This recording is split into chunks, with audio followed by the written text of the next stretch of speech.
Բարև ձեզ սիրելի հեռուստադիտողներ, Ազատություն TV-ն սկսում է ուղիղ հեռարձակումը Ազատության հրապարակից եւ մենք քիչ հետո կտեսնենք Ռաֆի Հովհաննիսյանին, որը այսօր հավանաբար իր գուցե վերջին մամուլի ասուլիսներից մեկը կանցկացնի, կարող ենք ասել, որ ավականու ընտրությունից հետո առաջին ասուլիսն է ինձ հետ այստեղ Ռուզաննա Ստեփանյանն է եւ մենք այսօր քիչ անց կգնանք այնտեղ եւ դուք հնարավորություն կունենաք տեսնելու այդ մամուլի ասուլիսը, բայց հիմա մենք մի քանի լուր ունենք ձեզ հայտնելու, կարծում եմ շատ կարեւոր։ Նախ ասենք, որ ավականու ընտրությունները ավարտվեցին, դուք արդեն գիտեք, որ 55-89% ստացել է Հանրապետական կուսակցությունը, 23-07% ԲՀԿ-ն եւ 8-48% ստացել է Բարև Երևան դաշինքը, այսինքն Ռաֆի Հովհաննիսյանի գլխավորած այդ շարժման կորիզն է կազմում հիմա դա եւ կարող ենք ասել, որ սա իրենց համար իրենք գուցե չեն համարում այդպես հաջողություն է, այն իմաստով, որ ընդամենը 3 կուսակցություն անցան եւ 2 կուսակցություն, 1 դաշինք, դրանցից մեկը ուրեմն Բարև Երևան դաշինքն էր։ Ռուզաննա, հիմա մենք այստեղ ունենք շատ հետաքրքիր զեկույց, ԵԱԿ-ի դիտորդական առաքելությունը հրապարակել է վերջնական զեկույցը փետրվարի 18-ի նախագահական ընտրությունների վերաբերյալ, մասնավորապես մի քանի դիտարկումներ ներկայացնենք, դիտորդական առաքելությունը փաստում է, որ ընտրությունները ընդհանուր առմամբ լավ էին կազմակերպված եւ որ հարգվել են հիմնարար ազատությունները, միաժամանակ զեկույցը փաստում է, որ պետական եւ հանրային կառույցները աչքի են ընկել կողմնակալությամբ, չարաշահվել է վարչական ռեսուրսը, բազմաթիվ պետական եւ տեղական պաշտոնյաներ ներգրաված են եղել քարոզարշավում, ինչը անհասկանալի է դարձրել պետության եւ քաղաքական ուժի միջև գոյություն ունեցող տարբերությունը, ինչպես նաեւ անհասկանալի է եղել թե տվյալ պաշտոնյան պետական ծառայությունը իրականացնում թե քարոզչություն։ Հետևաբար մի շատ հետաքրքիր առաջարկ է անում ԵԱՀԿ-ը դրա մշակել քրեական օրենսգիրքը այնպես, որ պաշտոնական դիրքի չարաշահումը եւ քարոզչության նպատակով վարչական ռեսուրսի օգտագործումը քրեականացվի։ Սա շատ կարեւոր է։ Այո, որտեղ եթե հիշում եք, հենց այդ ընտրությունների ընթացքում հիմնական դժգոհություններից մեկը դա էր, որ չկա տարանջատում պետության եւ կուսակցության միջև, պետական ծառայողի տվյալ պահին իրականացվող գործառույթների եւ քարոզչության միջև եւ դիտորդները նշում են, որ պետք է ստեղծվեն այնպիսի մեխանիզմներ, որպեսզի հստակ տարանջատում լինի պետության եւ կուսակցության միջև, ինչը պահանջվում է ԵԱՀԿ Կոպենհագենյան փաստաթղթով, այսինքն մենք ստորագրել ենք, չէ՞, այդ փաստաթղթը։ Այո, պահանջ է սա, որը պետք է իրականացվի։ ԵԱՀԿ դիտորդական առաքելությունը նաև ընդգծում է, որ հասարակության վստահությունը ընտրական գործընթացի նկատմամբ շարունակում է ցածր մնալ։ Ինչ վերաբերում է ընտրացուցակներին, ապա դիտորդները նշում են, որ դրանք բարելավվել են, միաժամանակ նկատում, որ նախագահի բազմաթիվ տեխնացուներ իրենց անհանգստությունն են հայտնել ընտրացուցակների հետ կապված, նշելով, որ դրանք զգալիորեն ուռճացված են եւ արտերկրում ապրող քաղաքացիների փոխարեն կարող են քվեարկություններ իրականացվել, բայց դիտորդները նկատում են, որ ամեն դեպքում այդ տեխնացուները այդպես էլ չեն ներկայացրել ապացույցներ, որոնք կփաստեն այդ պնդումները։ Ընդհանուր քարոզարշավին անդրադառնալով ԵԱՀԿ նշում է, որ ճիշտ է տեխնացուներից մեկի վրա կրակել են, սակայն չնայած այդ միջադեպին քարոզարշավը խաղաղ է անցել։ Նաև անդրադառնում են լուսաբանմանը, նշում, որ գործող տեխնացուներից ամենաշատը լուսաբանվել է Ժառանգություն կուսակցության առաջնորդ Ռաֆի Հովհաննիսյանը։ Լուսաբանման մասին քանի որ խոսեցիր, ասենք նաև, որ ընդգծվում է 3 լրատվամիջոց, առաջին անգամ Armnews TV-ն, որը ինչպես գիտենք Pan Armenia այդ ընդհանուր այդ խմբի, մեդիա խմբի ուրեմն մի մասն է կազմում եւ Ազատություն ռադիոկայանը եւ Երկիր մեդիան, որոնք ի տարբերություն մամուլի մյուս հեռարձակողների ավելի ուրեմն շատ են անդրադարձել տեխնացուների ծրագրերին եւ վերլուծական ծրագրեր են ունեցել այն դեպքում, երբ մյուսները շատ այդպես մակերեսային լուսաբանել, այո։ Ամբողջ հասնելով կարծես թե դիտարկումները ԵԱՀԿ նշում է, որ դիտարկումների 5%-ն է բացասական գնահատվել, հիմնականում խնդիրը Սերժ Սարգսյանի վստահված անձանց կողմից ընտրական գործընթացի միջամտումներն են, նաև եղել են կուտակումներ ընտրատեղամասերից դուրս, նաև ընտրատեղամասի ներսում մի խնդիր, որը մենք տեսանք նաև մայիսի 5-ին տեղի ունեցած ավականու ընտրությունների ընթացքում։ Պրոբլեմն է դա, իհարկե ամենաշատ խախտումները, եթե հիշում ես, խախտումների մասին հաղորդագրությունները վերաբերում են ընտրակաշարք բաժանելուն, որը սակայն շատ դժվար ապացուցելի է։ Եվ ոստիկանությունը առ այսօր որից է քրեական գործ չունի։ Ճնշումներին եւ նույնիսկ սպառնալիքներին։ Դու ինքդ անձամբ ներկա ես եղել այդ մի քանի ընտրատեղամասերում եւ տեսել ես կուտակումներ, մարդիկ, որը որևէ առնչություն չունեն այդ ընտրատեղամասերին, բայց կանգնած են եւ ոստիկանությունն էլ հիմնականում այդպես չէր փորձում միջամտել, այսինքն միայն լրագրողների հորդորներից կոնկրետ տեղամասում հորդորներից հետո մոտենում էր եւ կարելի ասել ստիպում էր որպեսզի այդ անձինք հեռանային ընտրատեղամասերից։ Բայց նույնիսկ ասենք, որ ավականու ընտրությունից հետո կրկին նախնական զեկույցը ներկայացվեց, որ ասվեց, որ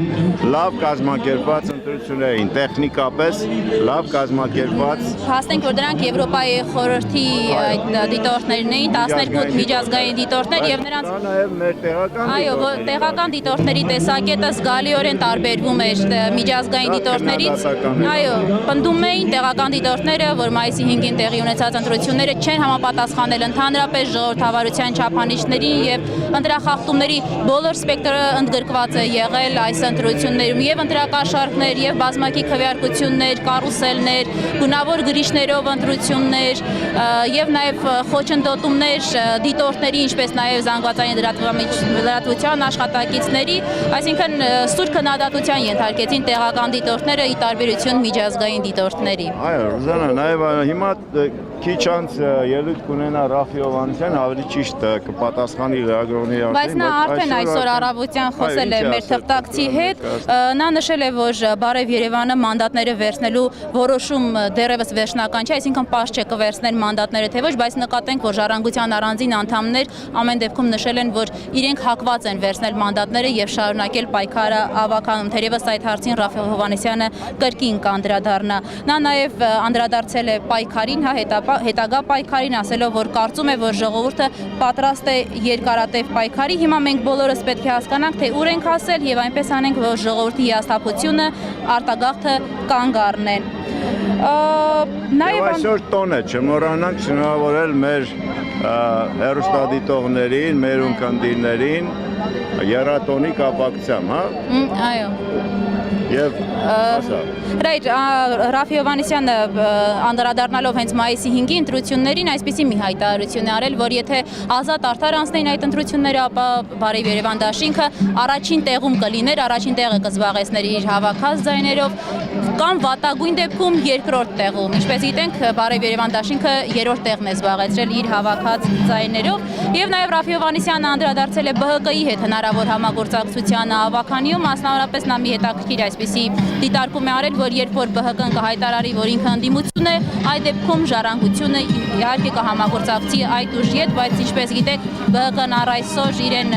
հռչակել է որպես այլընտրանք եւ դեռ պահ է մնում այսպես վերանվանվել որպես ընդդիմադիր ուժ։ Առայժմ մենք նման բան չենք լսում, այո, ԲՀԿ-ից։ Միայն Վարդան Օսկանյանն է նախին արտգործնախարարը ցանկություն հայտնել, որ իսկապես ԲՀԿ-ն պետք է հայտարարի ընդդիմադիր ուժ դառնալու մասին։ Վարդան Օսկանյանը տարբերվում է մյուս ԲՀԿ-ականներից եւ նա փորձում է, ինչպես ինքն էր ասում, ներսից բարեփոխել կուսակցությունը, վերափոխել, արդյոք կհաջողվի նրան թե ոչ, բայց ամեն դեպքում գիտենք, որ ինքը Վարդան Օսկանյանը այդպես է տրամադրված, նա կցանկանար, որպեսզի ԲՀԿ-ն դիտվեր իբրև ընդդիմություն։ Սակայն ԲՀԿ-ի մեծ մասը համաձայն չէ, հավանաբար այդ պատճառով էլ այն համարում է պարզապես այլընտրանքային ուժ։ Հիմա մենք կարծում ենք, որ քիչ անց կսկսվի մամուլի ասուլիսը եւ մենք ձեզ խոստանում ենք մի քանի հարց ուղղել Ռաֆի Հովհաննիսյանին, մասնավորապես հարցնել նրան հետագա պլանների մասին, ինչ է մտածում ընդհանրապես։ Տեսնում պայքարը, հետագա պայքարը։ Հիմա մոտենանք, գուցե տեսնենք, թե արդեն կարծեք, թե սովորաբար այս երաժշտությունը երբ հնչում է, նա հայտնվում է արտաշտում։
պարոն Թամրազյան, ինչ ասի։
Ես քո մամանով է, հայրիկուր է, հայրիկը մայրիկը։ Մայրիկս կա։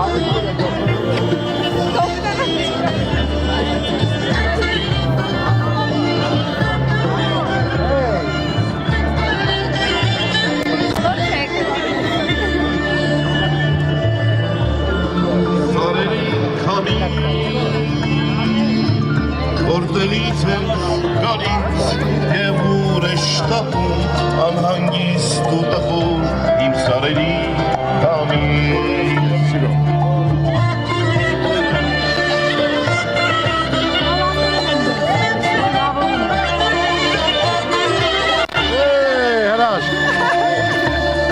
Սարերի կամից Ուլիկը դե մամա շշնջում ու կորչում է հեռվում անհանգիստ ու տխուր իմ սարերի կամից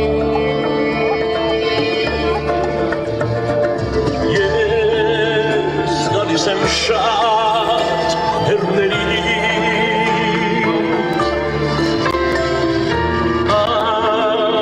վերակ դարձած քո հայրենիքի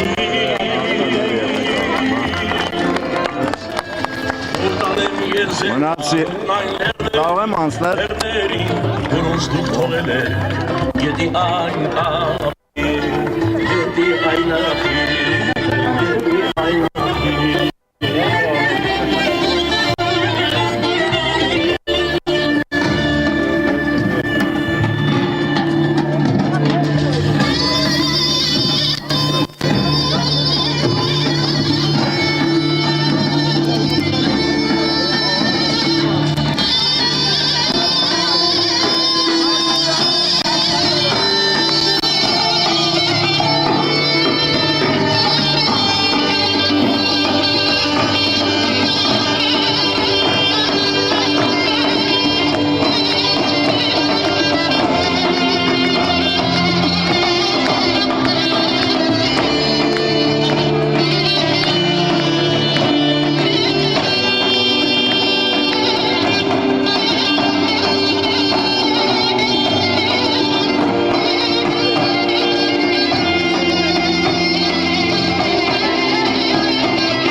Շանի աչակից արդ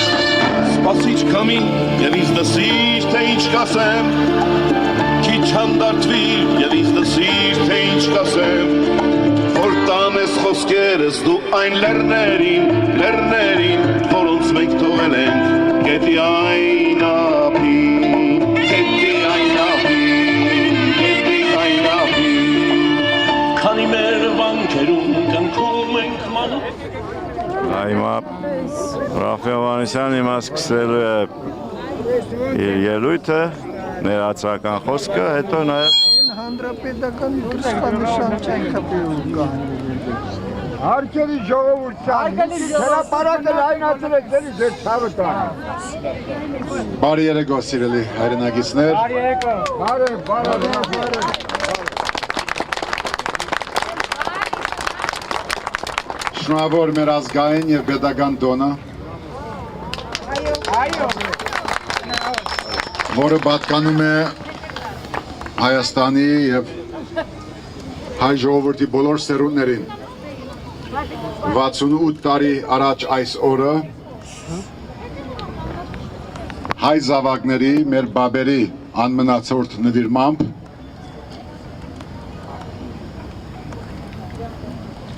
աշխարհը փրկվեց ֆաշիզմի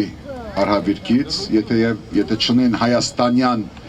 100 հազարավոր զոհեր, նահատակներ, զինվորներ, ամեն մեկը մի օջախի ջրակ, մի որդի, մի հայր 68 տարի առաջ չէր լինի ոչ Հայաստանը, ոչ էլ չգիտեմ աշխարհը։ Իսկ 21 տարի առաջ մայիս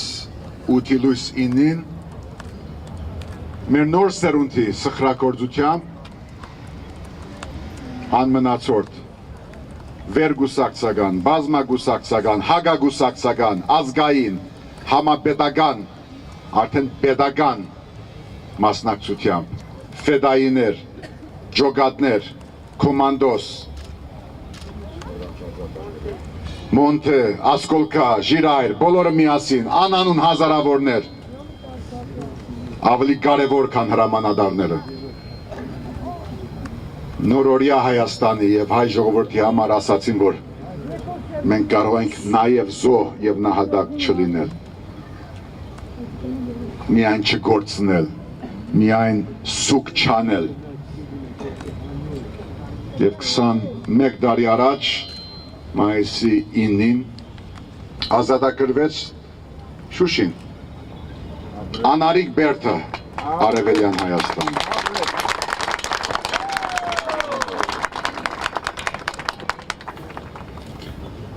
Շնորհավորում եմ նրանց, ովքեր այսօր կան եւ չկան,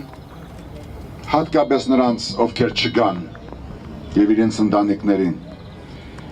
իրենց մոռացված,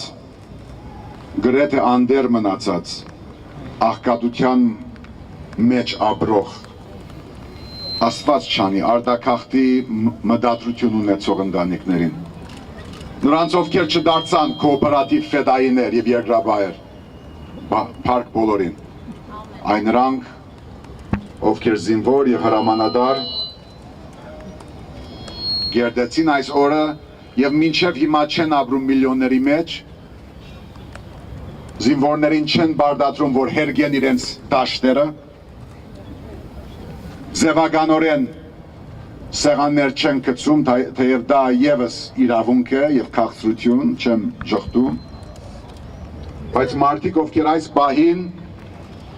իմանալով, որ իրենց եղբայրները, հայրերը գերդել են հայրենիք եւ ազատություն եւ անկախություն, ոչ թե անդեր են մնացածը, իրենք դեր են, բայց են այս տեսախցիկներից դուրս եւ այդ տեսախցիկները, այդ լրակրողները, որ գնացել են իրենց դները, փառք ձեզ, ովքեր որոնել են այդ վետերաններին համաշխարհային երկրորդ պատերազմի հայրենական մեծ գրվի ճակատամարտի Շուշվա ազատագրման 21-ամյակի, ովքեր այդ սովորական հայաստանյան դները փնտրել են, քթել են, ձայնակրել են մեր երեխաների համար, շնորհակալություն ձեզ։ Իրական գենացը դրանում է, իրական գենացը այդտեղ է։ Երախտագիտություն նաև բոլոր նրանց, ովքեր դարիներ շարունակ, դասնամյակներ շարունակ եւ հատկապես իմ կյանքի օրերին, այս 21 կամ 22 տարիներում, այս վերջի, չգիտեմ քանիս է, 3-4 ամիսների ընթացքում ուղեկցել են նաև իմ քայլերին, հենց այստեղ։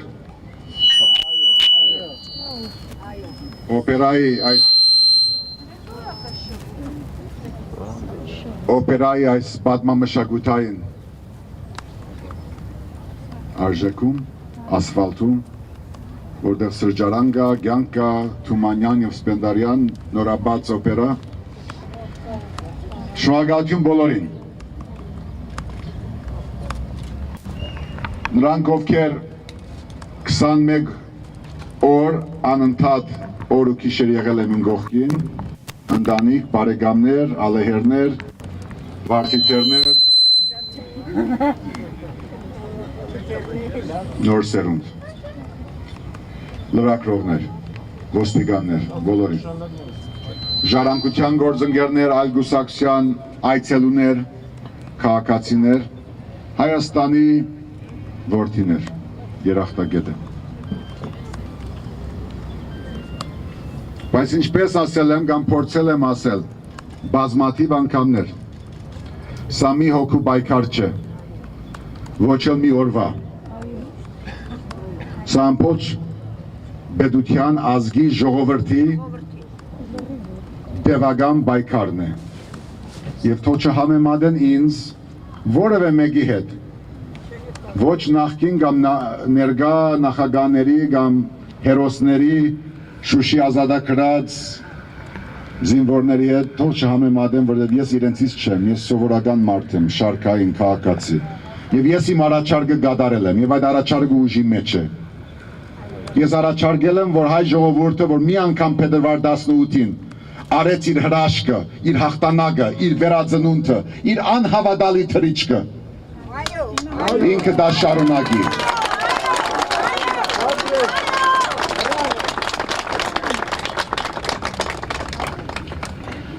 Կարող է իրար լավ չհասկացանք,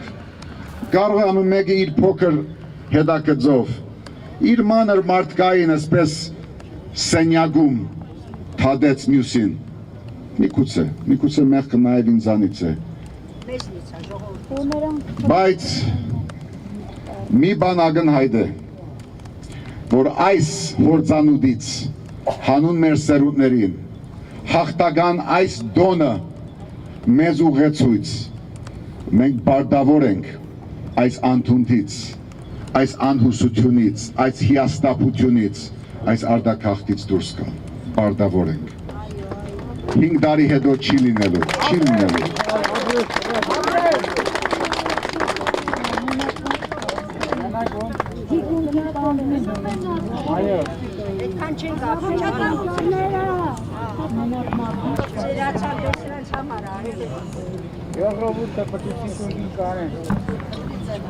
Ժողովուրդը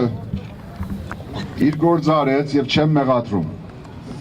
Ժողովուրդը փետրվար 18-ին բոլոր անհավատների, անհույսների, ճակատագրապաշտների, ռազմավարական մտածողների, մեծ խոսացողների դիմաց իր գործն արեց։ Եվ ժողովուրդը իրավունք ունի ակնկալել իր ընտրյալից կամ ընտրյալներից այն գործողությունները, որ կբերեն վերջապես ոչ թե մի հոգու այս ժողովրդի հաղթանակին։ Ինքը իրավունք ունի դա անել եւ ակնկալել եւ մեղադրել չէ։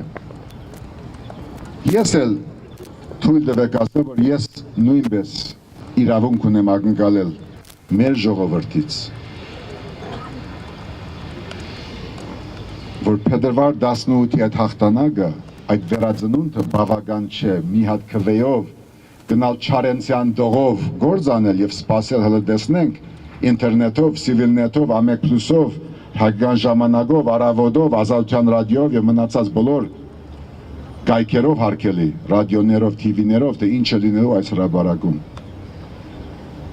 Ժողովուրդը ինքը, այդ ժողովուրդը, որ դարձավ ազգ, եւ ազգը միգուցե մի օր պետություն շուտով, ինքը նաև պիտի տերը դառնա այդ պայքարին։ Եվ բահա եկել է, որ ես ձեզ ասեմ, սիրելի հայրենակիցներ, նրանք, ովքեր իմ կողքին եղել են այսքան տարիներ եւ ամիսներ, քաղաքացիներ, ժառանգության անդամներ, լրագրողներ, ոստիկաններ, բոլորս մեկ ազգ ենք, մի բան պիտի փոխվի, Մի բան պիտի փոխվի եւ պիտի տեղի ունենա սերնդափոխություն։ Սերնդափոխություն իշխանությունում,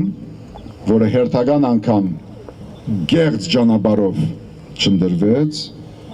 եւ հերթափոխություն նույնպես ընդդիմությունում։ Հերթափոխություն ժողովրդում, եթե այդ ժողովուրդը 5 տարի անց ունենալու իրեն պատկանող իշխանություն։ Փետրվար 18-ին հայ ժողովուրդը հաղթեց միանշանակ։ Այո, ապրես։ Սա ոնց որ հաշվետվության բահ է, դրա համար ձապերը կարող են արդյունքի դառնալ եւ հագարակը։ Դրա համար պետք չէ հուզմունքով առաջնորդվենք այսօր, բայց հայ ժողովուրդը ի հեճուկս աշխարհի մեծ դերությունների չարագամ կանխագուշակումների, սոցիոլոգների, մեծ խոսացող վերլուծաբանների, որ հիմա վերադարձել են ասպարեզ, անհավատների այդ բանագում ժողովուրդը հաղթեց։ Բարդվեցի ես։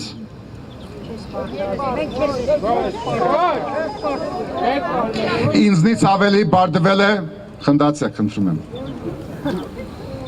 բարդվել է Սերժ Սարգսյանը։ Ապրես, մեկ հայեր տվեք ես։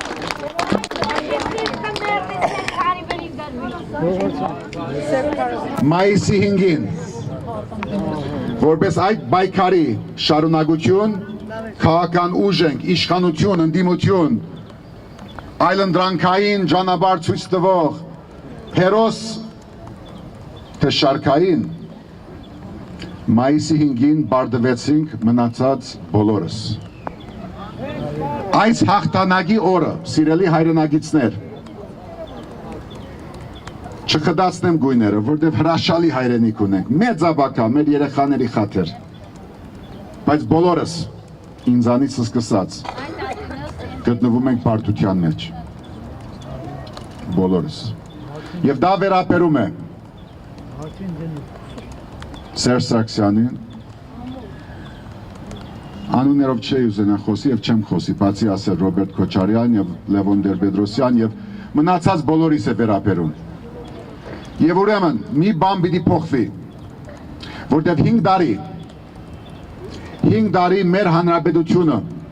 եթե պիտի դառնա իրավական, ժողովրդավարական, քաղաքացիական, սահմանադրական հանրապետություն, եթե պիտի դուրս գա սոցիոլոգների, մեկնաբանների, խմբագիրների, քաղաքական տեխնոլոգների, կուսակցաբեդերի գեղձ այս հորձանուտիզմ, որտեղ ամեն մեկը նստած իր համագարչի առաջ ոչ մի բան չի անում փետրվար 18-ին, բայց հետո գնահատական է տալիս, եթե մենք դուրս պիտի բերենք մեր երկիրը այս վիճակից։ Հրաժարական միայն։ Գյումրիից և Վանաձորից, մինչև Աբովյան և Կապան և Սիսյան, բոլոր մարզեր և Երևանի, այս մեր մայրաքաղաքը, որ ունեցավ ամենաահավոր, ոչ թե քաղաքական մշակույթ, այլ քաղաքական հերթական հագամշակույթ մայիսի 5-ին, մի բան պիտի փոխվի։ Եթե պետք է որևէ մեկը զիջի, նահանջի, որևէ մեկի քավության նոխազը դառնա, ընդդիմադիր լինի, թե իշխանական, դա կլինի ես։ Եթե որևէ մեկի համար պետք է, եթե ձեզ համար, ոչ թե ձեզ համար, հավատացյալները դուք եք, այս ինձ հավատ դվողները, բայց որևէ մեկի համար, եթե պետք է այդ քավության նոխազը, հաշիվ դվողը, ոչ մի բան չարած մարդու նկատմամբ հաշիվ չդվողը, հաշիվ դվողը ես եմ դա։ Ուրեմն, ես առաջարկում եմ, սիրելի հայրենակիցներ, որ ինչպես մենք երթում դվեցինք մի ամիս առաջ այս հարթակից երթում դվեցինք նահանջ չանել, չհանձնվել, զատնի չտալ, ինձ նկատողություն արել են և ճիշտ են արել, ալ զատնի չեմ ասում, հետ քայլ չտալ, չվաճառվել։ Բոլոր մարզերում, մայրաքաղաքում սա պայքարի հերթական փուլն է։ Թող ոչ մեկը չգարձի, ինչպես ոմանք ուզում էին մտածել մի ամիս առաջ այսօր, որ կարելի է մի փամփուշտով, ոստիգանի հետ գրիվ տալով, ինչ որ միտեղ գրոհելով խնդիր լուծել, այդպես չի լինում։ Բայց նաև Բաղրամյան 26-ը, որը հաշիվ չի, որը աբուրինի է, որը օրենքից դուրս է այսօր, իր գեղձընտրության բերման պիտի հասկանա, որ ինքը գործ ունի ժողովրդի հետ, մարդկանց հետ, ընտանիքների հետ, քաղաքացիների հետ, հայրենիքի, Արցախի, Սփյուռքի հետ, ում գենացը բոլորը հիմա խմում են ջող սեղանների շուրջ, թող լինեն ջող, բոլորի համար թող լինեն ջող։ Այդ ազատամարտիկներին, ովքեր ստիպված գնացել են Խոբան, իրենց համար էլ թող ջող լինի այդ սեղանը, եւ ոչ միայն հիմա Երևանում, Ստեփանագերդում, Լոս Անջելեսում, թե Մոսկվայում, թող ջողը լինի բոլորին։ Եթե որևէ մեկը զոհ պետք ունի, թող չնի այդ զոհը, որտեղ մենք ունենք հրաշալի ապակա, այդ պետությունը, որ անպայման գալու է, եւ եթե որևէ մեկը չհասկացավ իմ առաջարկը, այս վերջի 4 ամիսների իմ առաջարկը, միգուցե մեղքը իմն է, բայց այդ առաջարկը ես ձեզ համար վերցանեմ, բացեմ։ Այդ առաջարկը նրա համար էր, որ ամեն մեկը դուրս գա իր փոքր տեսախցիկից, իր փոքր գիշեր ու ցերեկից, իր փոքր գուսակցականությունից, իր փոքր նախագահականությունից եւ հասկանա, որ նժարի վրա դրված է պետականություն, ապրող շնչող հայ մարդիկ, ընտանիքներ, զոհված դղեկ եւ աղջիկներ, Սփյուռք եւ Հայաստանի միասնություն։ Ես չեմ, որ պիտի դա ձեզ բացատրեմ կամ քարոզեմ, դուք բոլորը դա գիտեք։ Եվ դրա բացույցը մենք բոլորս տեսանք փետրվար 18-ի շարունակությունում, որը գոչվում է մայիսի 5-ը, որտեղ մի գուսակցություն շուրջ բար էր բռնել, հրավառություն էր անում։ Դա էր պետք, դա էր, այդ ում հրավառություն էր, այդ ում շուրջ բարներ, այդ որ սպարաբետներ Սարգսյանից մինչև Նժդե, դա ում համար էր, ձեզ համար,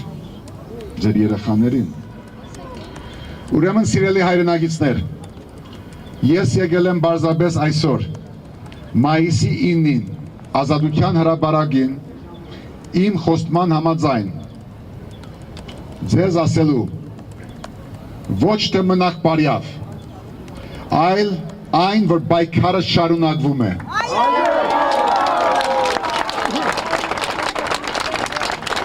Պայքարը շարունակվում է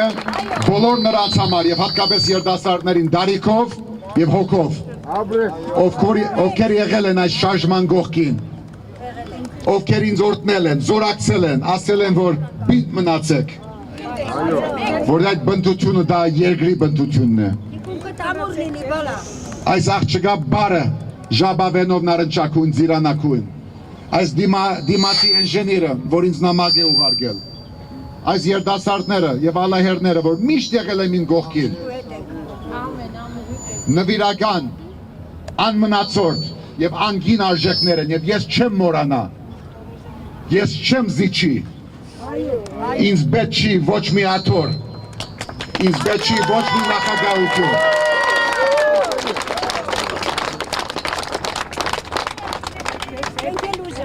Բայց 5 տարի անց, արդեն 5-ից քիչ, ունենալու ենք որակապես նոր պետություն, Հայաստանի Հանրապետություն, եւ չեմ ասի, որտեղ չկա Սերժ Սարգսյան կամ ուրիշները, թող բոլորը եւ լինեն, բայց մեր բարդականությունն է այս 5 մինուս տարիների ընթացքում գերտել այդ նոր սերունդը, որ ապրիլի 9-ին մի ամիս առաջ փախուս չդվեց սուլոցներով հյուսիսային բողոդայով, Մեզ պետք է նոր սերունդ, որը ոչ թե դրված է այս կամ այն մարգարեին, կամ փրկիչին, կամ հերոսին, կամ քաղաքական գործչին։ Մեզ պետք է մի սերունդ, որը կյանքը, հայրենիքը չի դիտարկում, որպես զուտ գուսակցական ինչ-որ խնդիր։ Գրոհում ենք, թե չենք գրոհում։ Ռաֆին գնալու է մինչև վերջ, թե չի գնալու։ Ես դառնալու եմ շտաբի պետ, թե աբական նախագահ, թե վարչապետ, թե ստվերային կառավարության չգիտեմ ինչ։ Սա է մայիսի 9-ի 68 եւ 21 ամյակների առիթով այս մեր հավաքի իմաստը։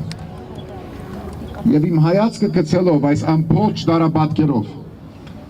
սիրելի հայրենագիտներ, ասում եմ, որ այս պայքարը 4 թե 6 թե 8 ամիսների դա իզուր չէ, դա պայքարի անհրաժեշտ մի հանգրվան էր, և մենք կտեսնենք այս պայքարի արկասիկը և գունենանք ազատ, անկախ, արդար, ազգային և երջանիկ Հայաստան միասին։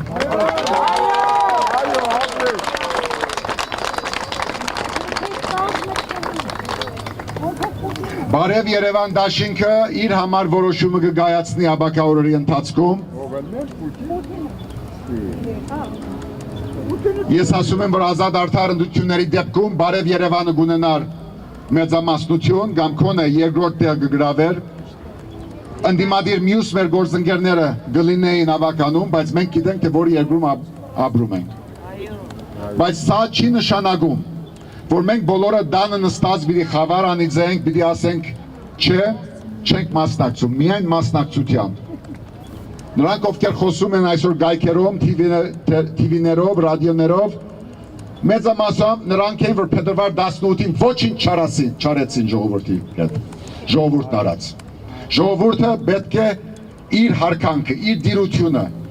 իր ճանապարհը ցույց տա մեզ բոլորիս, ինձ էլ ներառյալ։ Ցույց տվեք։ Ժողովուրդ, Ռաֆին, Լևոնին,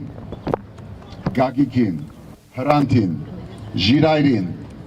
մնացած բոլորին ճանապարհը ցույց տվեք,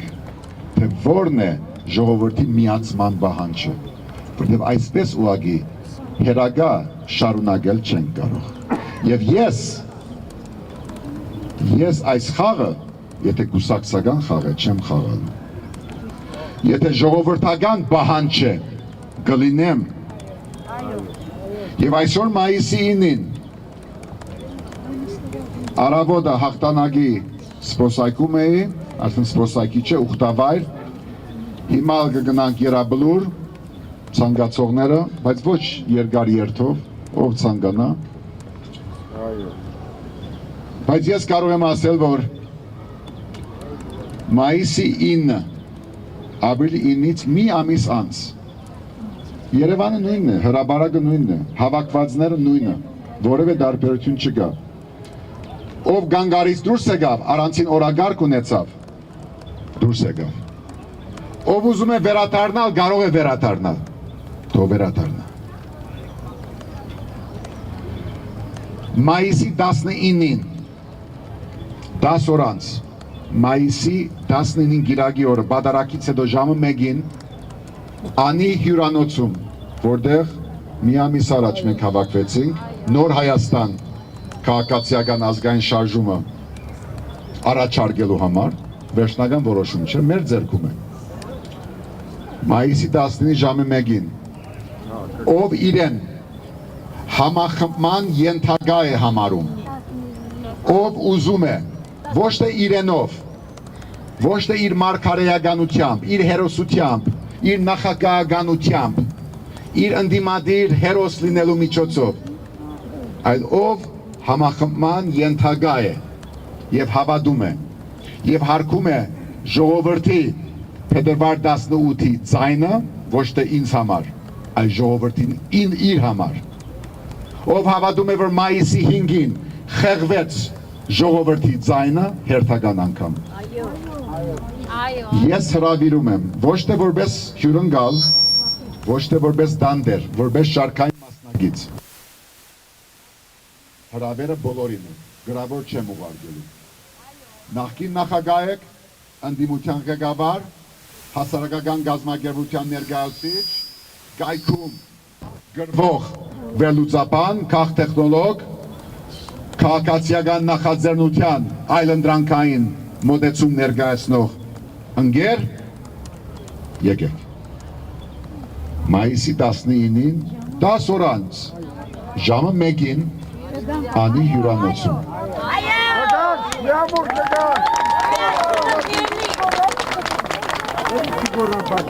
Եվ ուրեմն այսօր դոնական այսօրվա արիթով, սիրելի հայրենագիցներ, երկար ստացվեց։ Հզոր լիսկ ստանում եմ ձեզանից և այս բարդկից դուրս ես երբեք մինչև իմ կյանքի վերջը դուրս չեմ գալու այս բարդկից, որ ես ունեմ ձեր նկատմամբ։ Բարդ կունեմ, ժողովուրդն է, որ բարդ չունի, բայց ժողովուրդը բարդ չունենալով հանդերձ, պիտի հասկանա, որ մի օրով, մի ապրիլի 9-ով կամ մայիսի 9-ով չէ պայքարը։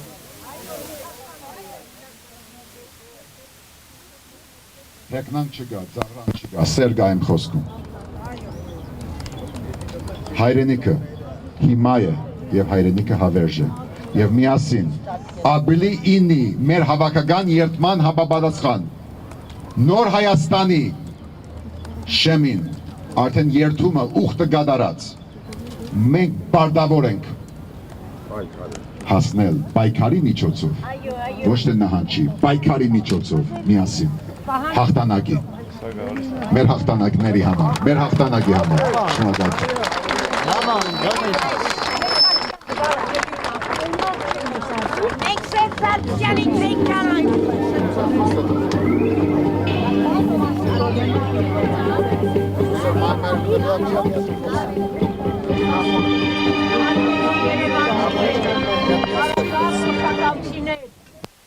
Ինձ տապալեցին գյուղապետ Ներսիսյանը, Դահանի ծառայողները, Մարտիկաչը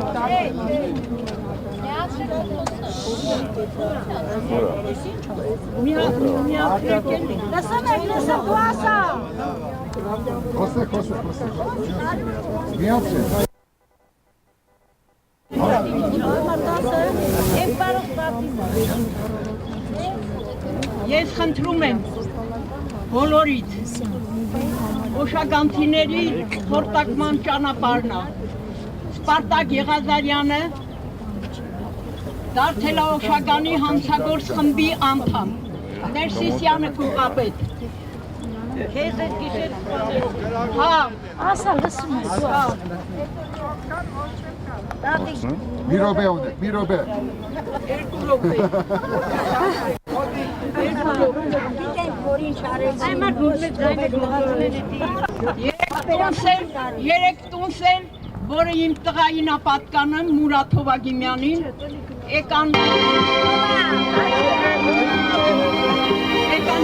շուրարին, ատամները կոդրին, շանը սպանին,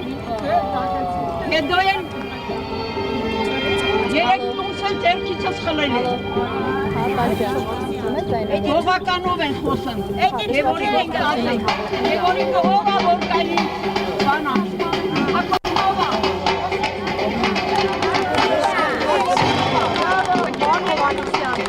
Թեկեմ ես մոշանացուների ղեկավարների երեցի, երկուներ Շարպիսյանը, Մարտապետ էր, երկուներ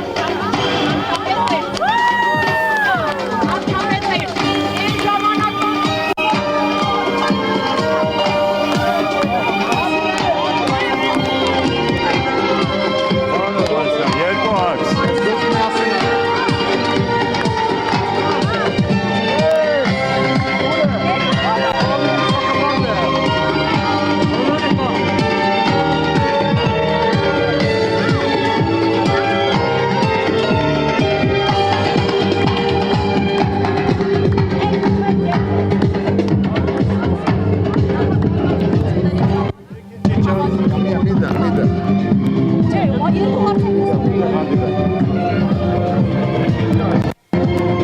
Գնանք է։ Խոսապողի մոտ պետք է ավելի լավ։ Կարող ենք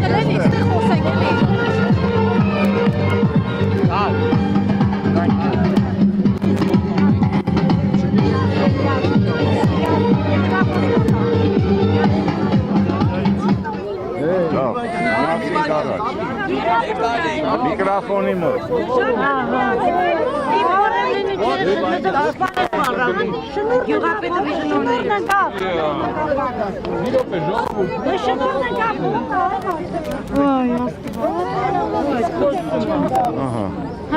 Սա հավաքվենք։ Հիմա այստեղ մի փոքր խառնաշփոթ է, բայց հիմա միկրոֆոնի մոտ հավանաբար Խառնաշփոթ չէ, որ դարբեր պահանջներ կան,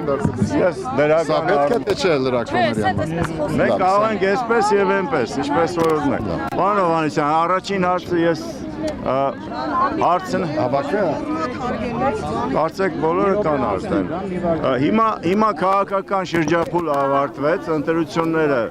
նախագահական, ավականու ընտրությունները ավարտվեցին, բայց դուք կրկին ակտիվ պայքարի կոչ եք անում, կոնկրետ ինչ ծրագիր ունեք հիմա այս պահին, հաջորդ քայլը քաղաքական կամ ձեր աչակիցների հետ ինչ եք պատրաստվում անել, շարունակելու եք այդ մարզային այցելությունները, թե մեկ ուրիշ ծրագիր ունեք։ Այդ նոր Հայաստան շարժումը ընդհանրապես ինչ է անելու։ Ես իմ երկու խոսքի ընթացքում բարոն Թամրազյան փորձեցի ուղղել բոլոր թյուրըմբռնումները եւ ասել, որ ես միշտ եղել եմ հավաքական ուժի եւ պատասխանատվության կողմնակից եւ ես առաջարկում եմ Հայաստանի ժողովրդին քաղաքացիական հասարակության անկախ մտավորականներին, երիտասարդներին հատկապես եւ քաղաքական ուժերին եթե ամեն մեկը ուզում է դուրս գալ իր սեփական բարդությունից եւ բոլորից հավաքական բարդությունից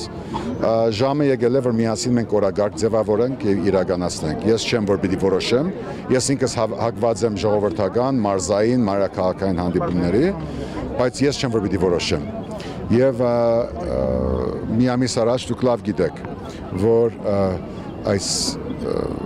ժողովրդական հաղթանակի պայքարի ոչ թե ավարտին այլ այսպես հանգրվանային գետին մի ամիս առաջ դարբեր մեկնաբանություններ եղան ամենադարբեր քննադատություններ հետադարձ հայացքով վերլուծաբանները հանդես են եկել եւ այլն եւ ամեն մեկը իր գարզիքի իրավունքն ունի բայց ես կարող եմ ասել որ հիմնականում մենք բարդում ենք այս բահը թե իր ներուժով կարողականությամբ թե իր ասպես վտանգներով հայ ժողովրդին որ փետրվար 18-ին ուղղակի ասաց որ ես չեմ հավատում ոչ այս կամ այն գուսակցության ոչ այս կամ այն վերլուծաբանին կամ քաղ տեխնոլոգին ես գնում եմ իմ ճանապարհով հիմա ես այդ հարցը վերադարձնում եմ հայ ժողովրդին Հայաստանի ժողովրդը պատրաստ է իր ճանապարհով գնալ առանց մարգարեների առանց բայձարադեսների առաջնորդներ պետք են ուղեկիցներ պետք են չեմ ճխտում բայց արդեն մենք հասել ենք այդ խաչմերուկին իմ կարծիքով որտեղ բոլորս պետք է մտածենք սերնդափոխության մասին ես միգուցե երիտասարդներից մեկն եմ համեմատաբար այդ դասակարգում բայց ես ինձանից եմ սկսում եւ ասում եմ Սերժ Սարգսյան, Ռոբերտ Քոչարյան, Լևոն Տեր-Պետրոսյան, Գագիկ Ծառուկյան, Հրանտ Մարգարյան, մնացած բոլորը մենք պետք է պատրաստենք մեր հանրապետությունը նոր սերունդի համար իսկ նոր սերունդին մեր ապակա հանրապետության համար իսկ ես պատրաստ եմ դրան ես հրավիրել եմ հերթական գլոր սեղանը 10 օր անց անի հյուրանոցում եւ հույս ունեմ որ ովքեր չեն առաջնորդվում այսպես արարողագարկով ով գրավոր հրավերը ստացավ ով չէ որ իրենք կներկայանան իրենց տեսակետները կներկայացնեն ես կարծում եմ որ ներկայդրությամբ այդ ծրագիրը պիտի որոշվի հավաքաբար ես կարծում եմ որ պետք է շարունակվի աշխատանքը շփումը հայ ժողովրդի Երևանի եւ մարզերի մեր հայրենակիցների հետ, որտեղ մեր երկրի աղը մեր ժողովուրդն է։ Իսկ 5 տարի անց, եթե այսպես շարունակվի, բոլորս գիտենք, անկախ նրանից է քաղաքական դաշտում մենք որտեղ ենք գտնվում, Մենք բոլորս գիտենք, որ 5 տարի անց շատ ավելի վատ վիճակում ենք լինելու քան այսօր անգամ քան այսօր։ Եվ ուրեմն այս դոնական օրվա արդիվ ուզեցի ասել բարձրապես, որ թույլ չտանք, որ այս վիճակը շարունակվի, որ ամեն մեկը թող դուրս գա փոխադարձ մեղադրանքներից, բարձր ու ցածր գնահատականներից եւ այնպես անենք, որ մենք կարողանանք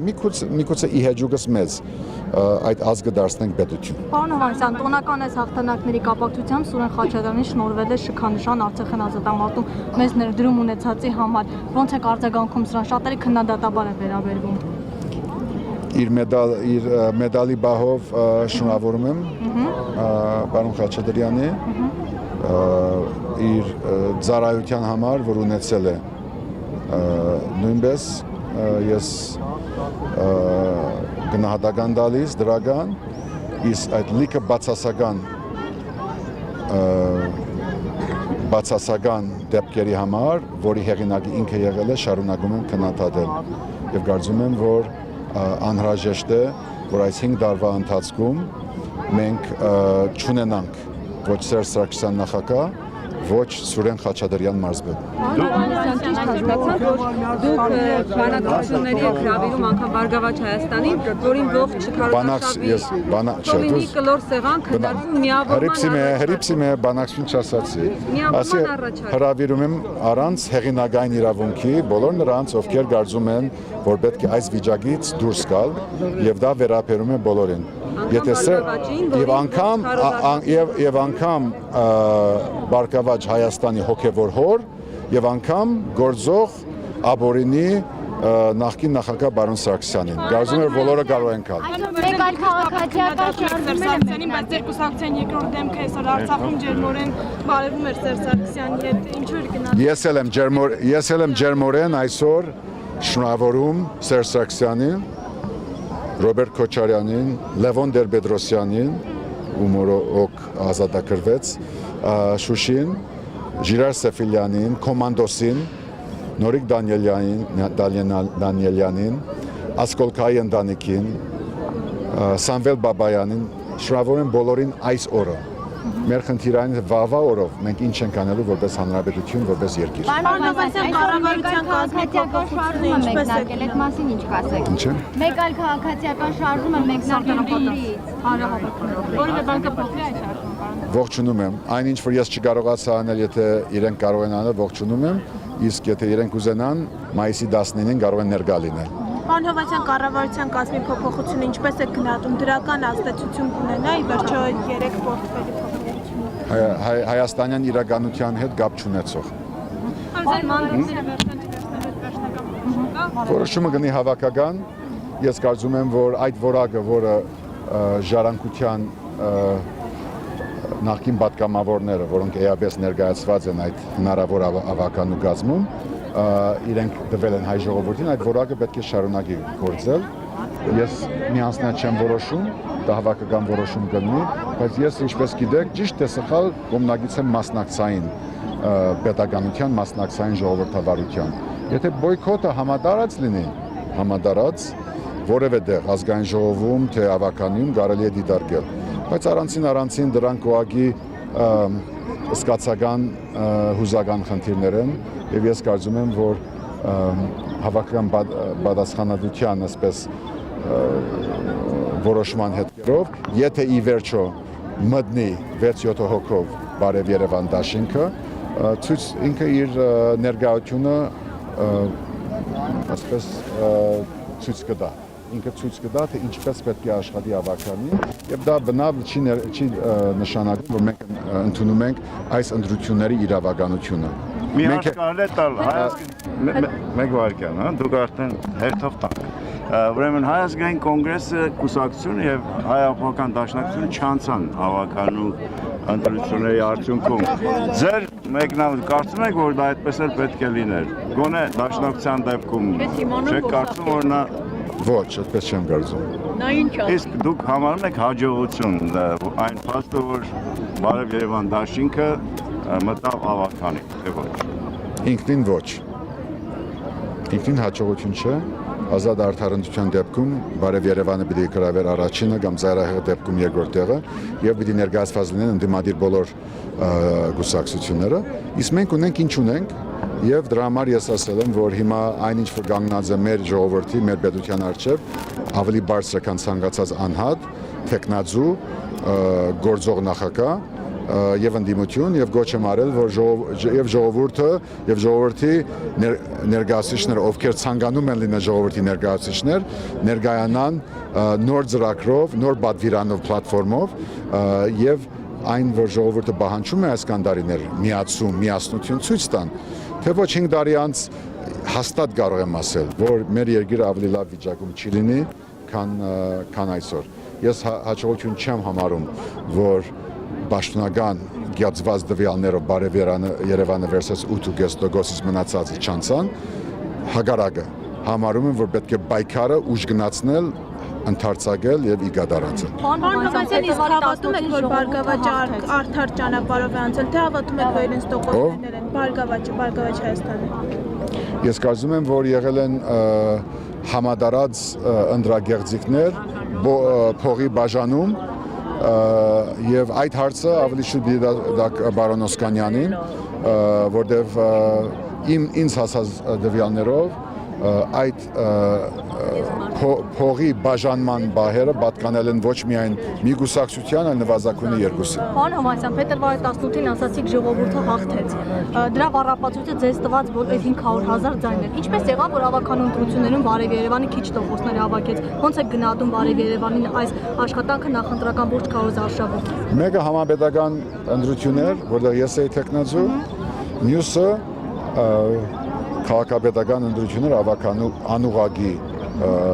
ընտրություն, որտեղ ես չգայի, որտեղ առաջի փորձներ ունենալ, ոչ թե առաջին, այլ այս ընտրությունները եզակի փորձ վերգուսակցական դաշինք կազմելու համար եւ ստեղծված իրավիճակում ես կարծում եմ, որ Բարև Երևանը պաշտոնական դվյալներով հաղթահարեց շեմը եւ անգասկած պետք է լիներ դարբերություն առաջի եւ երկրորդ այսպես ցուցանիշների միջև բայց ես ուզում եմ հետեւյալը արձանագրել միգուցե այս հարցը հարմար առիթն է դրա համար արդեն բազմաթիվ անգամներ հարթակից ասել եմ փետրվար 18-ին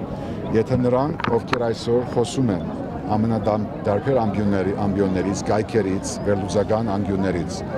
եթե բոլորը ովքեր խոսում են գուսակցական լինեն անգուսակցական մեկնաբան լրագրող խմբակիր քաղտեխնոլոգ թե ովքեր որ կան եթե իրենք փետրվար 18-ին լինեին այլ օմպլոյի մեջ եթե հաշվետվություն պահանջեին ոչ թե ինձանից հետադարձ հայացքով այլ հաշվետվություն պահանջեին իրենցից մենք ունենանք էաբես տարբեր վիճակ դրա համար ես այսօրվա իմ խոսքի մեջ հիմնական շեշտադրումը դրեցի աբակայի վրա եւ աբական ես վստահեցնում եմ աբական սրանից հետո ոչ Սերժի, ոչ Ռոբերտի, ոչ Լևոնի, ոչ Ռաֆի, ոչ Գագիկի ձեռքում է։ Պիտի լինի սերունդափոխություն, այդ սերունդափոխությունը մենք պարտավոր ենք ապահովել մինչև հաջորդ ընտրությունները։ Կարելի է մեկ հարց պարոն Հովհաննիսյան, նոր այս ձևավորված կառավարությունից լուրջ բարեփոխումներ կատարելու դուք այսպես հնարավորություն տեսնում եք, ինչի մասին խոսում էր Սերժ Սարգսյանը, եւ արդյոք Ժառանգությանը առաջարկ արվել է մաս կազմել այդ կառավարության, նման առաջարկներ ստացել եք։ Երկրորդ հարցին ոչ, առաջի հարցին կտեսնենք, եթե ժողովրդի այս վերելքը, այս վերածնունդը, այս իրավադիրությունը, հաղթանակը որևէ ազդեցություն թողել է իշխանական դե ֆակտո իշխանական մտայնության վրա, զուտ գազմից դադելով կարելի է կասկածել, բայց կսպասենք կդիտարկենք, բայց պետք է բոլորս իմանանք, որ թե հանրապետական մասշտաբով, թե Երևանյան, մենք գործ ունենք օրենքից դուրս գործող դե ֆակտո իշխանությունների հետ եւ քոնը իմ քաղաքացիական խնդիրը համարում եմ ձեզ հետ միասին միգուցե այն որ մինչեւ հաջորդ ընտրափուլը մենք ունենանք վերջապես դե յուրե իշխանություն որ քոնը ես իմ մասնակցությամբ չկարողացա ապահովել այս վերջի ամիսների ընթացքում եւ իմ հիմնական բարդությունը իմ բարդությունը Հայաստանում ընդունված չի ասելը։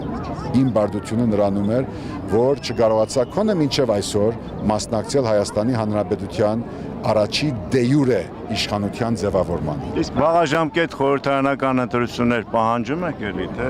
Ոչ թե պահանջում է հրամայականը։ Պարոն Հովհաննիսյան, մի հարց էր, հա, Լևոն Զուրաբյանը մեղադրում էր, որ Ժառանգությունը իրենց դաշնակցության եւ Բարգավաճի նման չկարողացավ պայքարել ձայները պահպանելու համար։ Կասեք այդ մեղադրանքներին։ Բարևում եմ Լևոնին։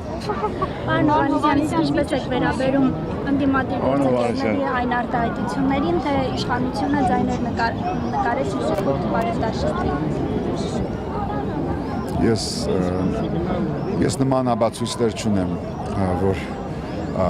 բարև Երևանի օգտին որևէ մեկը լավություն է արել։ Ես կարծում եմ բարև Երևանը բոլորի թիրախ է եղել է։ Բոլորի անխնիր թիրախ։ Պարոն Հովհաննիսյան, Ճոպա Սաֆարյանը ասում է, որ անվանափոխությունը եւս խնդիր էր, որ մարդիկ ժառանգություն կուսակցեն։ Պարոն Հովհաննիսյան, ես ճիշտ հասկացա ձեր ասածից, որ դուք կարծում եք, որ մինչև հաջորդ ընտրություններ իշխանափոխություն է տեղի ունենալու։ Ես կանխատեսող մահկանացու չեմ, բայց արադես չեմ։ Ես կարծում որ անհրաժեշտ է, որ մենք ունենանք արդահերթ լուծումներ եւ այդ արդահերթ լուծումները հույսով եմ կունենան ընդրական տեսք։ Եթե չունենան ընդրական տեսք այդ արդահերթ լուծումները, ստիպված ուրիշ տեսք ունենան։ Ես կարծում եմ, որ 5 տարի անց մենք այսպիսի հերթական հարց ու պատասխան չենք անելու։ Շնորհակալություն։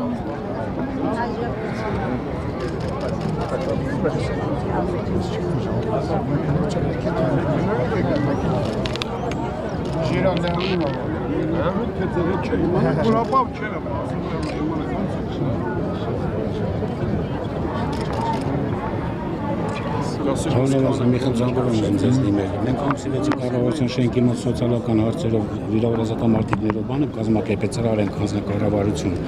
Հիմա ես ուզում եմ բարձրաձայնում սա, որպեսզի բոլոր զոհված ընտանիքները ազատամարտիկները իմանան։ Կարելի է։ Ասեք։ Ձեր անունը ինչ է։ Իշխան։ Իշխան ազգանունը։ Սարգսյան։ Իսկ այս մեդալների մասին ասեք, որտեղից են մեդալները։ Ղարաբաղի պատերազմի ժամանակ եմ ստացել։ Նախ եւ առաջ ուզում եմ այսօր շնորհավորել իմ ազգի տոնը։ Ես շատ ուրախ եմ եւ հպարտ եմ, որ տղաները հաղթանակը տարան, մենք հաղթանակող ենք եւ փառք եմ տալիս մեր զոհված ընկերների, հիշատակին, նահատակների, փառք իրանց հիշատակին։ Մենք ամսի 6-ին ուրեմն հավաքվել ենք կառավարության շենքի մոտ, հիմա ես ուզում եմ դա մեկնաբանեմ։ Հարգելի հայրենակիցներ, վիրավոր ազատամարտիկներ, զոհվածի հայրենիներ եւ մայրեր, նախ եւ առաջ հայտարարում եմ ձեզ իմ այստեղից հնչող հայտարարությունը ոչ մի կապ չունի, ոչ մի կուսակցության հետ եւ չի կարող ունենալ։ Ուղղակի, որ հասանելի լինի ձեզ բոլորիդ, ես խնդրեցի ինձ տան հնարավորություն, որ իմ ձայնը հասանելի լինի բոլորիդ։ Եկել է ժամանակը, որ տեր կանգնենք մեր սոցիալական անապահով իրավիճակին, քանի որ պետության կողմից անտեսված ենք եւ վիրավորներս եւ զոհված ընտանիքները սույն թվականի ամսի 6-ին մի քանի պլակատներով կառավարության շենքի մոտ հայտնեցինք մեր դժգոհությունը, սոց ծանր վիճակը։ Կառավարության ներկայացուցիչին հանձնեցինք 10 կետից կազմված փաթեթ վարչապետի անունով։ Հայտարարեցինք, որ մեր բողոքը պետք է լինի շարունակական եւ հետեւողական, մինչեւ հասնենք մեր հաղթանակին։ Այս հաղթանակի համար ամենագլխավորը մեր միասնությունն է։ Բավ է ինչքան անտեսվեցինք մենք։ Շքեղ մեքենա չենք ուզում, ոչ էլ պալատներ եւ ոչ էլ միլիոններ։ Մեր ուզածը միայն ու միայն սոցիալական հարցերի լուծումն է, որը պետք է մարդուն ապրելու համար։ Ընտրությունների ժամանակ շատերը խոստումներ էին տալիս եւ ահա եկել է պահը, որպեսզի համոզվենք։ Դա ուղղակի խոսքեր էին, թե ուղղակի ձայն հավաքելու համար։ Հաջորդ հավաքատեղին կունենա ամսի 14-ին ժամը 15:00-ին։ Կոչ եմ անում միանալ մեզ, որպեսզի հիշեն, որ մենք կանք եւ ապրել ենք ուզում։ Հերիք է անտեսվենք։ Եվ հետո, քանի որ ամեն օր հեռուստացույցով խոսում են Երևանի բարելավման մասին, ինչու են անտեսում Եռաբլուրի թանգարանը, միթե այն գտնվում է Երևանից դուրս։ Եվ այս ամենացավոտ հարցով նույնպես կդիմենք կառավարություն եւ քաղաքապետին, քանի որ այսօր Շուշիի գրամանորն է, մեր շարժումը կկոչվի Շուշի 92։ Հիմա ես ուզում եմ հանրությանը տեղյակ պահեմ այդ փաթեթը, որը մենք հանձնել ենք կառավարությանը։ Թոշակների բարձրացում, կարգավիճակների հստակեցում, տրանսպորտյան վճար երթևեկություն, զեղչեր կոմունալ վարձերի հարցում, բնակարանի ապահովում, վարկավորման հնարավորություններ փոքր եւ միջին բիզնեսի սկսելու համար ցածր տոկոսադրույքով, բուրժ եւ սոց ապահովագրման փաթեթներ մեր եւ ընտանիքների անդամների համար, զոհված եւ վիրավոր ազատամարտիկների ընտանիքների անդամների աշխատանքի ապահովում, վիրավոր ազատամարտիկներին իրենց առողջությունների համապատասխան աշխատանքի ապահովում, ազատամարտիկների եռաբլուրում տեղ հատկացնելու անկախ իրենց մահվան տարեթվից, եռաբլուրում թանգարանի վերաբացում, պարգևատրումների ազատ տամարտիկներին, որոնք չեն արժանացել կառավարության ուշադրությանը եւ գնահատմանը։ Վերջում ուզում եմ ավելացնել, դեռ չսկսած մեր արտաշարժումը Շուշի 92-ը արդեն զանգերով փորձում են խոչընդոտներ առաջացնել։ Միևնույն է, կանգ չենք առնելու եւ պայքարելու ենք մինչեւ վերջ։ Իշխան Սարգսյան։ Մասնակցել եք Ղարաբաղյան պատերազմին։ Շուշիի գրաման։ Որ Շուշիի գրամանը ես չեմ եղել, բայց շատ տեղեր եմ մասնակցել Արցվաշենում, Քյալբաջարում, Հորադիզում, շատ տեղեր եմ մասնակցել։ Իսկ ովքեր են, որ ստորագրում են այս։ Ստորագրում են սա ուրեմն մեր վիրավոր ազատամարտիկներն եւ զոհված ընտանիքներն են։ Մենք արդեն եղել ենք կառավարության շենքի մոտ,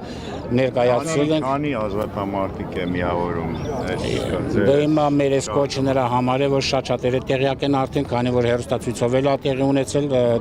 բոլորը արդեն կուրսի են եւ զոհվածների այրիները,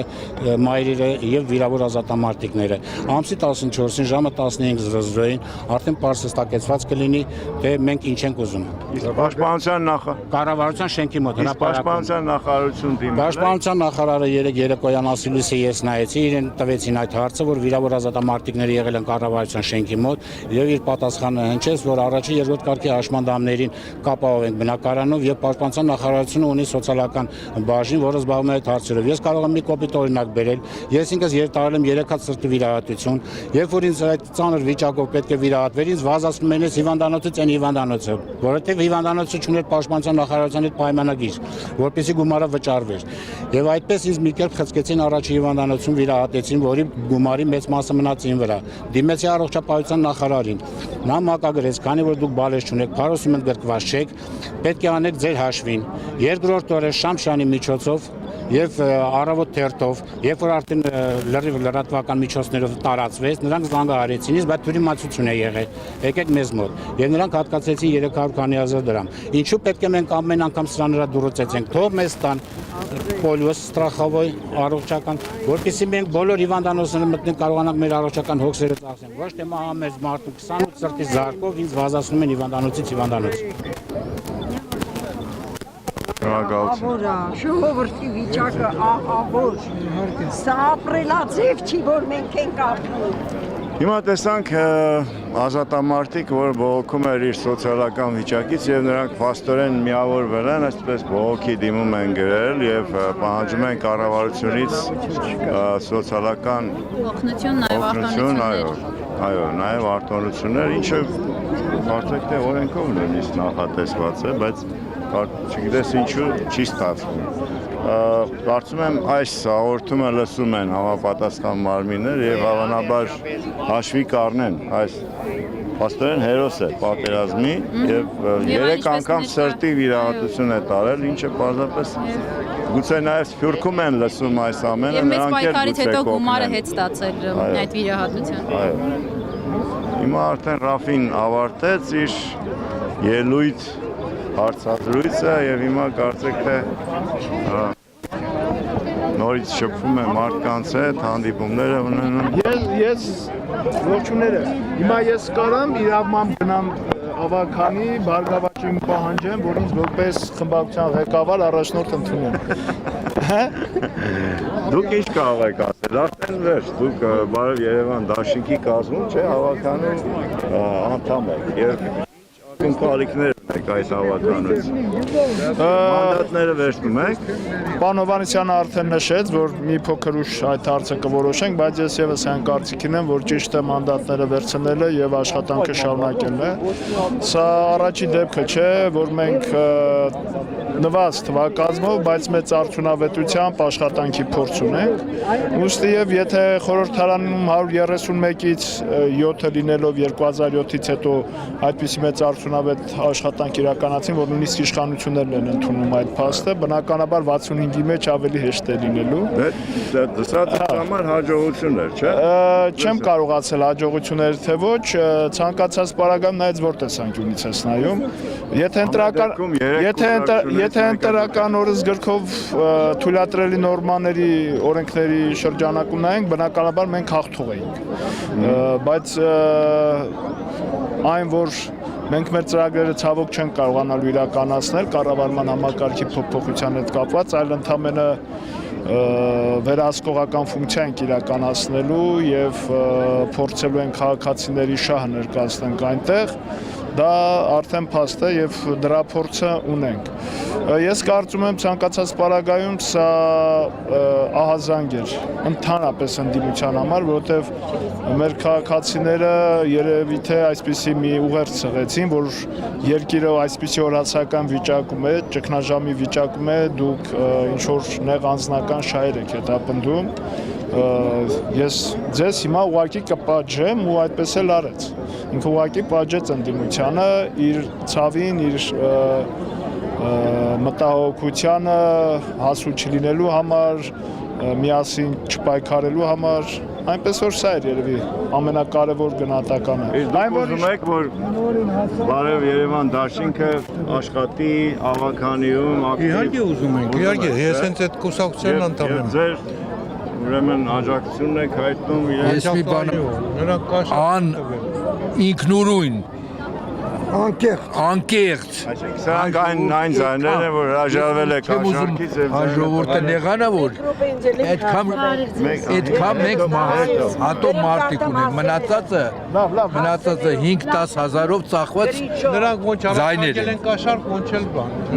նրանք գնացել են իրաց ձայները տվել են ում որ ուզել են այդքան ունենք մենք Ուրիշները թող ուզում են նեղանան Եռաբլուր եմ գնում պարոն։ Լավ, հիմա շնորհակալություն, ես տեսնում եմ, որ դուք այդպես աջակցում եք, ինչ ասեմ։ Ինչ չեմ ուզում։ Ինչ եք ուզում։ Բանը ավականու ընտրությունների ժամանակ ոնց կեղծեցին։ Մարդկանց սուրույով էին բերում, սուրույով տանում, էդի մեկ փողը բաժանեցին ում տանը, որ մի օր առաջ եկել էի, որ Շուշանայի կարմիր գրիշն էլ հետն էին տվել, որ այդ գրիշով, այո, 3 հոգին աստիճանների վրա երկրորդ հարկում դիմավորում էին, երկուսն այնտեղ անգիր գիտեին, որ հասեի, բերեմ կարտան, որ հասեի մարդը, որտեղ պետք է գրանցվի, միկին էլ եկեք Ռիվերանում, որ 40 հոգի իր ատան վրա գրանցել են։ Բա մենք ինչ անենք, մենք է Թուրքիա փախնենք։ Լավ, շնորհակալություն, դուք էլ ձեր կարծիքը հայտնեցիք, հիմա Այդ բրծանք, բարև ձեզ, շեարած միկրոֆոնի։ Չէ, միկրոֆոնում ենք, մենք սա ուղիղ եթեր է։ Հա, ուղիղ եթեր է, ես ուզում եմ անձնական հարցեր կա։ Չէ, այդ անձնականը հետո հաղորդումները նայել եմ, այո։ Երբ հանդիպեք, ուզում եմ մի հատ ինտերվյու վերցնեք եւ չգիտեմ, հարմար գտեք։ Հաղորդումը որ ավարտենք, այդ ժամանակ գուցե խոսենք։ Հա, բարև ձեզ, մենք ուղիղ եթեր ենք։ Հիմա Ռաֆի Հովհաննիսյանը գնում է, չէ, Եռաբլուր,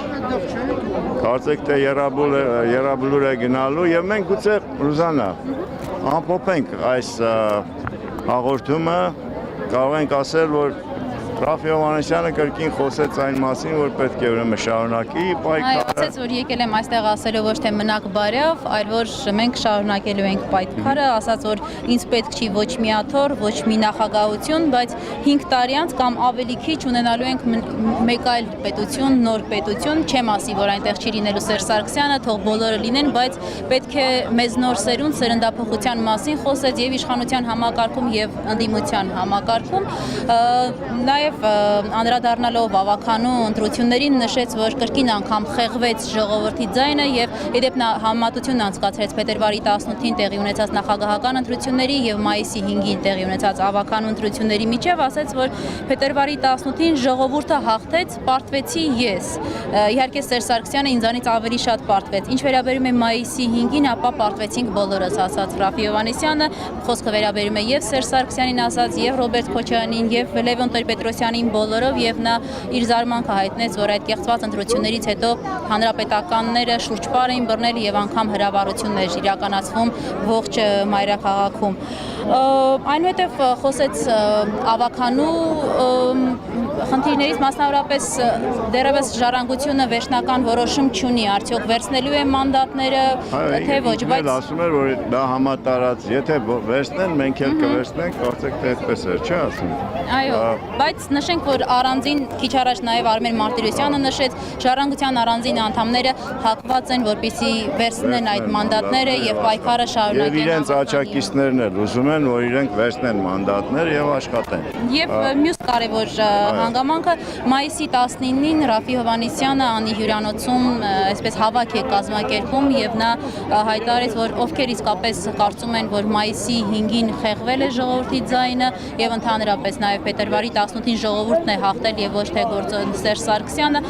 կլինեն նախկին նախագահներ, քաղաքական ընդդիմադիր ուժեր, այլ ընտրանք կլինի ԲՀԿ-ն, թե մեկ այլ քաղաքական ուժ կամ անհատ, ապա բոլորը պետք է հավաքվեն Անի հյուրանոցում, ասաց, որ գրավոր հրավեր ոչ մեկին չի ուղարկելու, հրավերը բանավոր է արված եւ նրանք, ովքեր իսկապես համախմբում են ուզում եւ կոնկրետ քայլերի մշակում, ապա պետք է այդ օրը լինեն տվյալ վայրում։ Հիմա տեսնենք, թե քիչ այնքան էլ շատ չէին հավաքվածները, բայց տեսնում ենք, որ նրանք, ովքեր եկել էին լսելու Ռաֆի Հովհաննիսյանին, շատ ջերմ էին, իրենց ջերմության պակաս չկար ամենևին, նույնիսկ մի կին արտասում էր այնտեղ, շատ էմոցիոնալ, այսպես փոքր հանդիպում էր, ավելի փոքր մասշտաբի հանդիպում էր, բայց ակնհայտ է, որ Ռաֆի Հովհաննիսյանը չի պատրաստվում պարզապես հետ քաշվել այս քաղաքական շրջափուլի ավարտից հետո, այլ պատրաստվում է շատ ակտիվ ներգրավել, շարունակել այս պարգևատրության հարցեցի նույնիսկ որ իսկ դուք պահանջելու եք վաղաժամկետ խորհրդարանական ընտրություններ, ասես դա ոչ թե պահանջել, դա հրամայական է, այսինքն եւ չի բացառում, որ նա շարունակի նաեւ իր այդ կոչերը մարզպետներին հրաժարեցնելու մասին, ինչպես նաեւ մարզերով շրջելու հերթական ուրեմն շրջապտույտի մասին, պես գիտենք մարզերում նա բավական մեծ ժողովրդականություն է վայելում եւ նրան այնտեղ պարզապես սիրում են։ Այս Ռաֆի Հովհաննիսյանը կարծես թե խուսափեց կանխատեսում անել, թե արդյոք այդ պայքարի արդյունքում տեղի կունենան վաղաժամկետ ընտրություններ, խոսքն այս դեպքում թե խորհրդարանական, թե նախագահական, ընդամենը նշեց, որ դրանք անհրաժեշտ են եւ եւս 5 տարի այսպես հնարավոր չէ շարունակել, պետք է քայլեր ձեռնարկվեն հիասթափությունը, արտագաղթը, մեծ չափերիացնող արտագաղթը կանխելու համար եւ նաեւ կարծես թե մեծ ակնկալիքներ չուներ Ռաֆի Հովհաննիսյանը նոր ձևավորված կառավարությունից, ասաց իհարկե նայենք, կտեսնենք նրանց քայլերը, բայց այն կազմը, որ ունի այսօր արդեն ձևավորված նոր այդ կառավարությունը, ասած մեծ ակնկալիքներ չունի։ Բայց այսօր Տիգրան Սարգսյանը վերանշանակված վարչապետը խոսեց եւ ասաց, որ ինքը ուրախ է, որ այժմ մենք անդիմությունը ազատորեն կարողանում է արտահայտել։ Այդ անդիմություն չասաց, այլ ասաց իրենց դիմախոսներ ազատ արտահայտում են իրենց կարծիքը եւ իրենք էլ պատրաստ են լսելու անդիմությանը եւ համագործակցելու այսպիսի խոսքեր հնչեց նրա շատ կարճ հարցադրույցում եւ հիմա պարզապես կարող ենք արդեն ամփոփել այսօրվա մեր հաղորդումը եւ կարող ենք ասել, որ ամեն ինչ ավարտվեց, կարծեք թե ժողովուրդը կանգնել է դեռ քննարկում է։ Սիրելի հեռուստադիտողներ, արդեն ավարտում ենք այսօրվա հաղորդումը, կարծում եմ բավական հետաքրքիր էր, դուք փաստորեն կարողացաք ամեն ինչ արդեն տեսնել, լսել եւ ժողովուրդը խոսեց եւ պատգամավորը եւ Ռաֆի Հովհաննիսյանը եւ այստեղ մենք կարող ենք ասել, որ բավական հետաքրքիր վիճաբանություն է ծավալվել եւ սակայն մենք մինի հանրահավաք է կազմակերպել։ Հիմա մենք շատ խիստ քննադատական դիտողություններ էին հնչում, բոլորի հասցեին իշխանության բոլոր ղեկավարների, նախագահների, այնպես որ բոլորին բաժին հասավ։ Ռուզան, հիմա մենք այսպեսով ավարտենք այսօրվա հաղորդումը վարում էին Ռուզաննա Ստեփանյանը եւ Հրայր Թամրազյանը եւ մեր օպերատորներ Գարիկ Հարությունյանը, շնորհակալություն, ստեսություն ձեզ։